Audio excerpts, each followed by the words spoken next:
Coming up for you in this edition of Nonstop Tech, we're going to talk to you about the brand new Apple event, the announcements, and we'll also have some tips, picks, and tricks. So stick around for this edition of Nonstop Tech.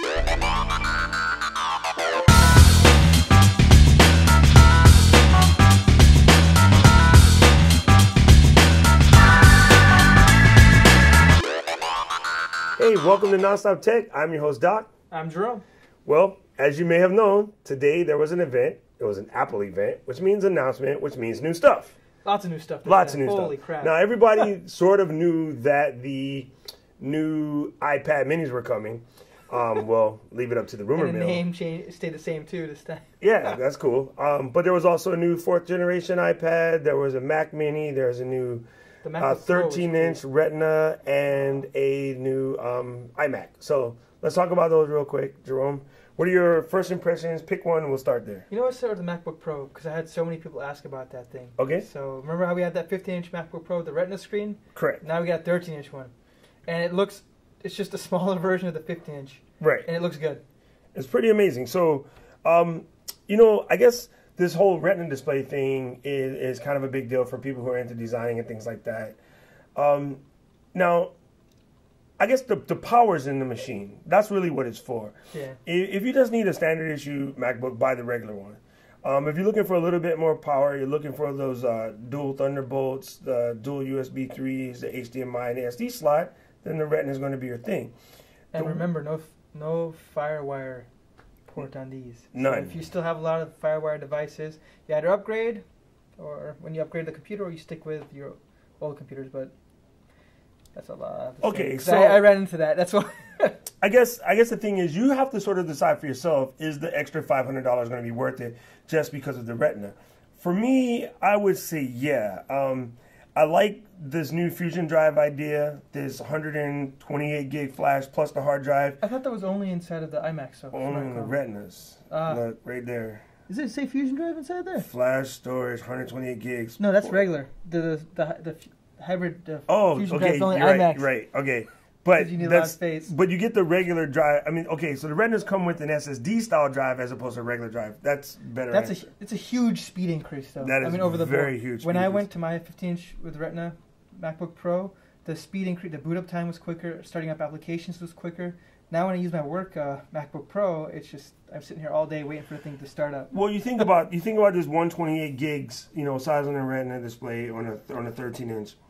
The price of a SSD drive alone covers about half of the $500 gap. A good quality one. Because you can buy cheap ones, but then you won't see that much of an improvement. Right. You have an SSD, but it's not really worth it. Normally what happens is Mac sales, aka OWC, they will come up with a way to even increase that.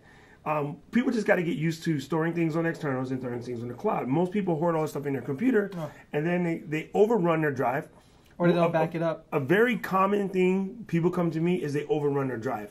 So you get that message on your Mac or your PC that tells you that your drive is getting full. 9 times out of 10, it's too late. Like sometimes it's hard to recover from that.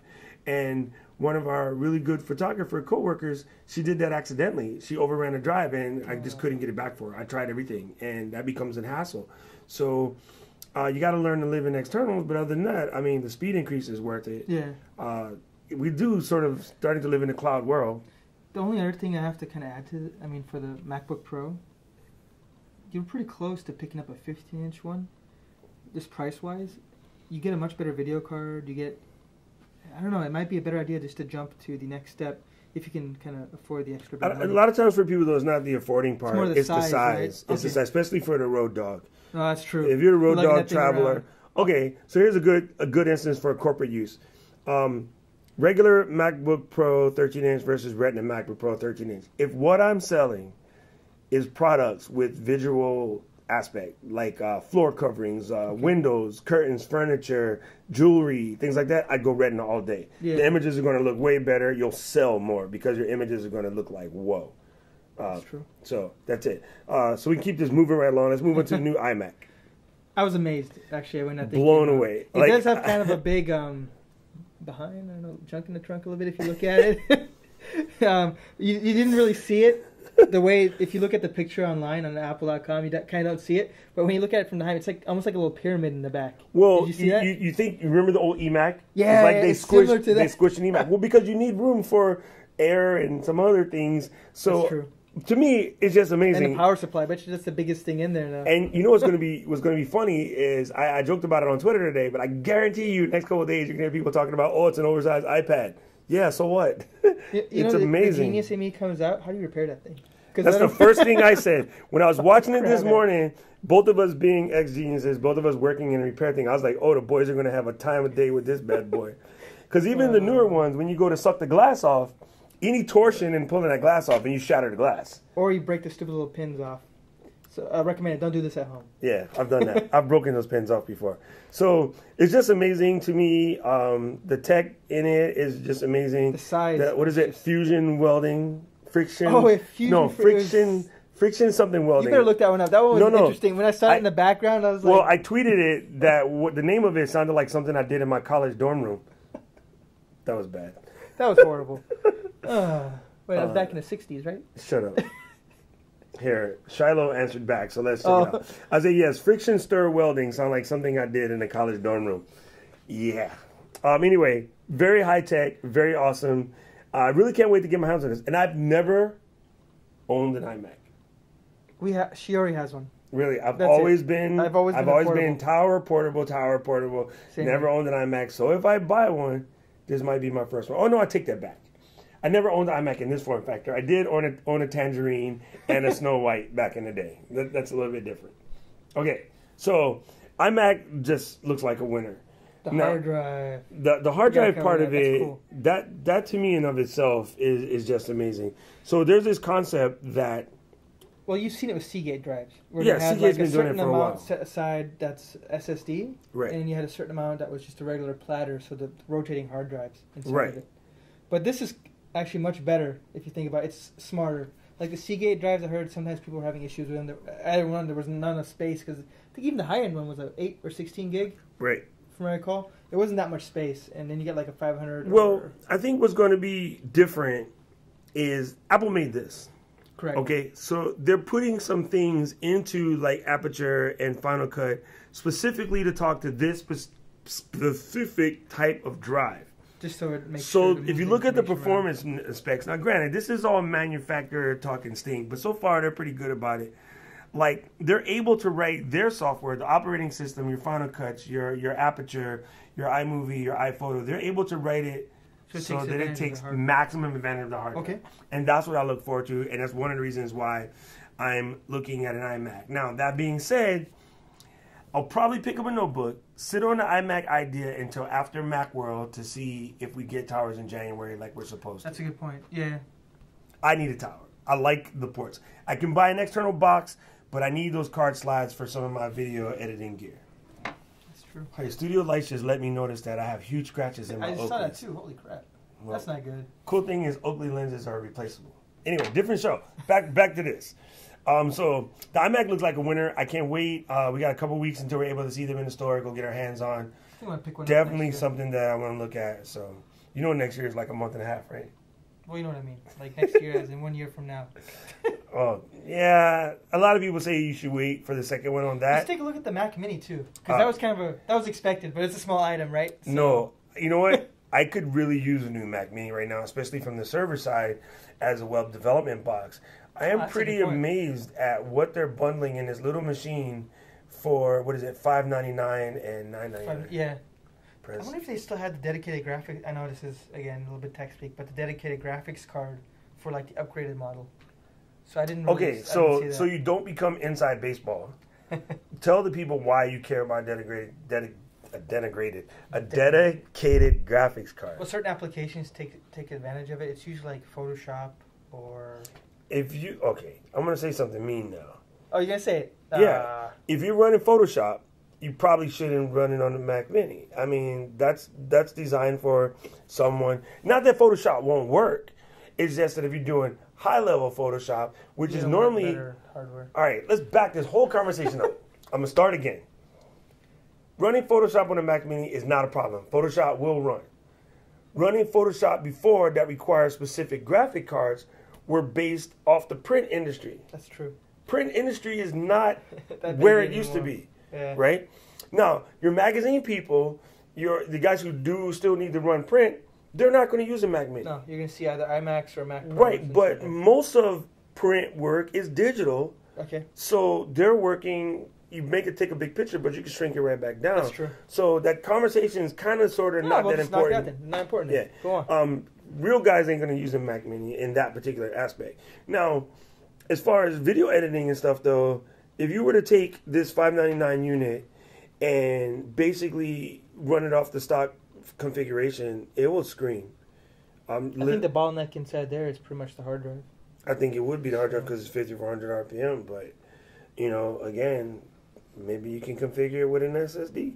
The thing that looks great is the HDMI port, the Thunderbolt port, and the 4 USB 3s. That's amazing. That makes this little box ready to go. The people who are thinking about buying this and sticking it under their TV, use an Apple TV. Yeah. If you want to run custom content, use an Apple TV jailbroken and throw a hard drive on it. It's going to save you a lot of money. It's going to cost you $99 for the Apple TV, $40 for the Fire Core stick, and $100-something for an external drive. That's it.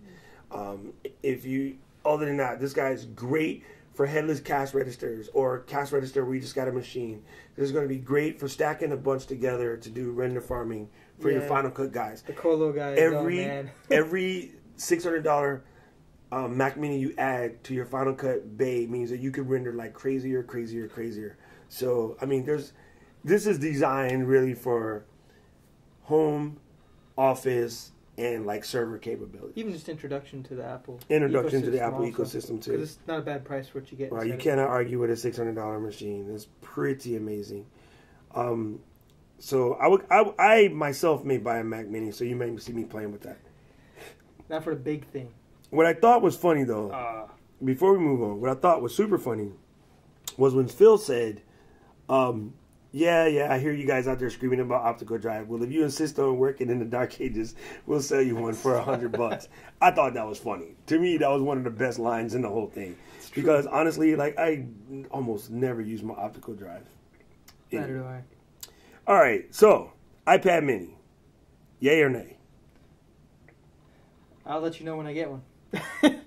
I'm going to pick one up, so that'd be a yay, I guess. I would say, too, the only reason why I would say yeah without even touching one is when Jerome had the Nexus on the show a while back, holding it in the hand, it felt much with that better. one-hand thing, it does work. Now, my hands are big, and I can hold an iPad with one hand, but you're not going to, like, press a lot of buttons. You're going to hold it to read or hold it to watch a video. But with the 7-inch... Yeah, with the 7-inch, you're going to be able to just, move all over the place. It's going to be, again, great for road warriors. Yeah.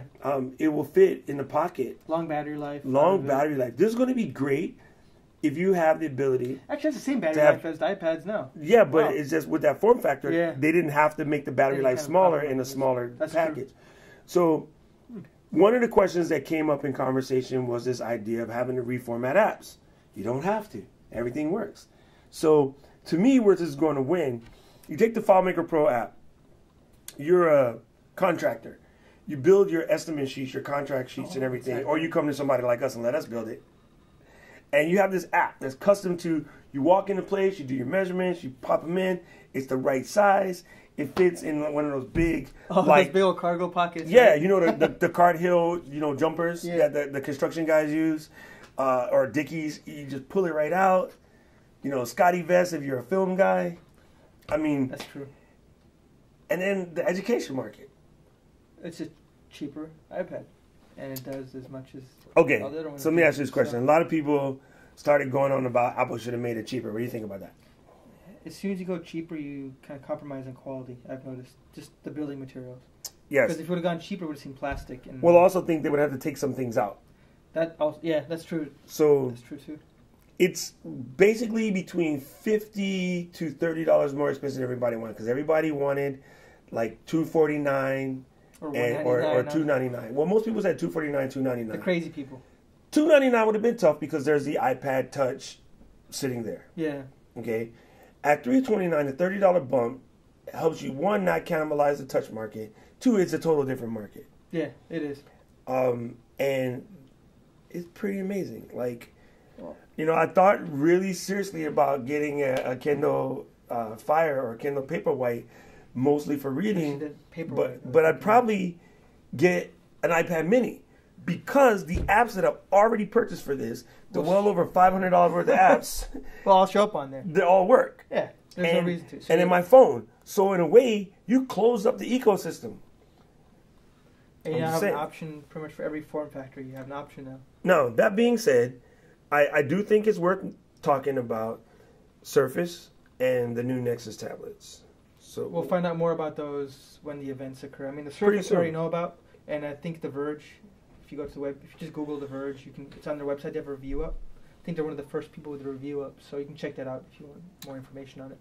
You know, it's funny because Jerome and I, we worked at Apple, so what do you freaking expect? But we get a lot of crap for being Apple fanboys. Yeah, so what? I'm a Raiders fanboy, a Red Sox fanboy, a Celtics fanboy, and a Manchester United nut, which is even worse. So it happens. But I just want to let you know, because my buddy Ed White, who's a big Android guy, you notice I didn't say fanboy. We had this conversation in my office like a week ago. We sat down and we went through some comparisons with the new S3, you know, because I got my iPhone 5. We're talking about Siri, we're doing some stuff. And you know what? If you ever really sit down with an open mind with both devices in your hand, you will find arguments for why both excel in a certain arena. But in a way, it's like the people that try to compare... It's like politics. You got the full-on left side, you got the full-on right side, and you got... People love to turn this into a binary argument, which it is not. Also, I mean, it's like trying to compare, say, Kobe Bryant with Dwayne Wade with... Just use the tool you like to get the job done. Well, I just realized I was about to give sports references to nerds. It wasn't going to go very far. Yeah, I mean, for what they do, if it covers your bases, buy that. Yeah. If you have a tech support human in your family, which is normally guys like us, follow their lead. What's funny is when the brother-in-law decides to go all Android, knowing good and well, like, I can help him. Like, all the rest of us have iPhone, but I don't want to be the Apple thing, blah, blah. Not because he actually knows why, but because he just didn't want to be the Apple guy. Yeah. That's a crazy reason. And so now, odd man out, we have all this interchangeable stuff between all the other phones in the family, but his is different. And if it worked for him, that makes sense. But his decision was literally based on not wanting to be an Apple guy. Yeah. That's crazy. You know, if it was a thing where it was going to make his job better, you know, as a midshipman or whatever, that makes all the sense in the world. But it really didn't work out in this case. So you should just use what you like and what gets you. We hear the conversations all the time. Oh, yeah. And a lot of times we're at Starbucks minding our business and we people giving other people advice that is so freaking wrong that I want to jump in. And sometimes I do. Sometimes I just sit there and laugh. So big recommendation, watch podcasts, listen to us, not necessarily just us, listen to others. And try it yourself. Try it yourself. See if it really works. It would be disingenuous to say Android sucks, because it doesn't. No, the new Android's amazing. Improvement's been really good. And then we have, what is it, chocolate quiche or key lime pie? Key lime pie, in theory, we have coming out. We have something else coming out. These guys are going to be in this competition. And it's been said time and time again, we're going to say it one more time. Competition is good. If Android didn't do as well as it did, Apple wouldn't have to keep moving. If the Kindle Fire didn't do as well as they did, Apple wouldn't have to keep moving. The good news is these guys are all hustling to try to get to that. Exactly. So really, a lot of times you're going to have to make a decision for yourself.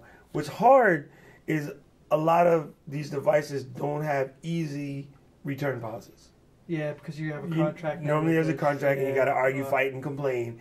Especially going from a non-Apple device to an Apple device, because Apple device, they don't get any margin. If you had an iPhone, you had it for a week, and you want to switch it in and go into an Android, they will sing the praises because they make more money on those. Yeah. That's just the truth. Don't let anybody lie to you differently. Get what you want. Get what you want, bottom line. You know, don't get caught up in the weird... Yeah, it's like it's almost like a religious war. It's ridiculous. It's dumb. I call it like techno racism already. It's pretty much that bad. Sorry, let's cover some picks real quick and let's get out. Actually, you want to just talk about that last iPad real quick that came out? The change. Remember the regular iPad? Small change. Well, maybe a big change. It is a big change to me because we got the Lightning port. Lightning port, 12 volts instead of 10, so a little bit more power there, faster recharge. We also got a faster processor, the A6X. A6 processor. And then we also... There's one more thing. Yes, if you have the LTE chips, they're more similar to what we have in the phones now. So you can actually take your Verizon iPad now across the world and use it on LTE everywhere else. Okay, so... And it works on Sprint for everyone on Sprint. I almost forgot. But see, here's a question that came up today. So I just bought an iPad 3. What do I do? Nothing. Literally, if you bought an iPad 3 and it's within inside the return policy time, switch it. If it's not within inside the return policy, don't freak out. There's not enough of a major difference to make it a whole different iPad. If you haven't bought one and you're about to pick up a 3 for a good deal, say the deal is less than $100 off of the new one, screw it, buy the new one. Yeah. If the deal is more than $100 off the new one, buy the 3. That's just my raw advice. Sounds about right. That's about it. I mean, other than that, there's not a lot else to... No, same. Other than that, it's the same. For the most part. All right. You got any tips, picks, tricks for us? So, my pick, sadly, isn't here yet. I'm still waiting on the stupid thing to ship. It's a camera pick, of all things. I ordered a Canon EOS-M, so it's a really small mirrorless camera from Canon, and I will give you my full review once that thing comes in. The reason I picked it was I have my primary camera, which we're actually filming with right now. But when I'm using that, I need a regular camera just to kind of walk around, and I hate dragging around a super large, like clunky camera. So I have a small camera for when I go into like a conference or something. I can just bust out the small camera and take pictures, and it takes all of my Canon lenses. So that's another reason I picked it. But that is my pick. All right. So I got one for you. It's gonna sound super stupid, but I love it. The Showtime Sync app. Oh, okay. I've heard of it. Yeah, I haven't used it, but I've heard of it. The Showtime Sync app is so much fun. So I'm watching Dexter in Homeland, and when you start it, it listens to the TV, and it goes, "Hey there, it looks like you're watching old Dexter. Would you like to play along?" And you say yes. So while Dexter is playing, it starts asking you questions. Yep. Like, oh, what was the name of the first person Dexter killed? You know, what was Dexter's brother's name, or things like that. They also say, well, do you think Dexter is going to let this person go, or is he going to, chop them up into little pieces? So there's poll questions. There's interactive questions. You can see everyone else's input also, yeah, right? You can see other people's input. So it's kind of cool. And they tell you, yes, you're right, no, you're wrong. Same thing with Homeland. Right now it works with Homeland. It works with Dexter. They have a couple other shows like Shameless, House of Lies, which I can't wait till that season comes back to watch with this thing. But it's really, really cool. It's where TV is going to be. Now, why I think this is cool is I was listening to Brett Terpster and Christina Warren, Film Girl. Hi, Film Girl. Love you. We really miss you. They were talking about the future of where this goes. So imagine, Jerome and I, we wrote this TV show. We have 4 separate endings. But we take the response of the iPad. It's like a choose-your-own-adventure book. And like Clue. Remember the movie Clue, right? Yeah. We're going to show you what the answer is according to how many people are pushing. And so knowing that this kind of stuff is coming, that is awesome. Like, to me, that is awesome. So check out Showtime Sync. Even just to understand the concept of where interactive TV is going, it is absolutely, absolutely amazing. And that's it. That is it. Okay, I got one more. Super easy one. Well, if you do one, I'll do mine a quick one. Okay, one more. I think you bought these 2. Gunnar Glasses. Oh, yes. they're in the other studio right now, but amazing. If you use the computer a lot, play video games a lot, definitely looking to get in the You know what? Next show, we're going to wear them for you. Yeah. During the whole show. It'll kind of cut down on the lighting in the eyes. Anyway, so go check out Gunnar Optics. My last pick, because The Walking Dead season started again. Season 3 just started up again. Episode 3 is out for the Walking Dead app on iOS, and I believe Steam. Actually, I forgot if Steam already had all of them out. But if you're on iOS, number 3 came out, and if you haven't played this game, it's friggin' amazing. It's like an interactive story, and it definitely keeps in kind of I wouldn't say in touch, but it's parallel to what happens inside of the actual The Walking Dead show. Cool. This episode is amazing. So yeah. All right, that wraps it up for another special edition of Nonstop Tech. I've been your host, Doc. You can find me. It's my turn. You can find me at Doc Rock on Twitter. Of course, on nonstophonolulu.com. And if you have any questions, comments, or feedback, you can send it to us. questions@nonstophonolulu.com. And since he finally lets me say something, I'm Jerome. You can find me at Jerome Kohler on Twitter, and that's the best place to kind of find me.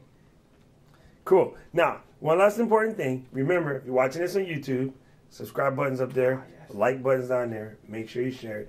If you're watching it on iTunes, feel free to leave us a review, comment, questions, feedback, including my inability to close the show without stuttering. We'll see you again next week. Thank you so much for watching Nonstop Tech.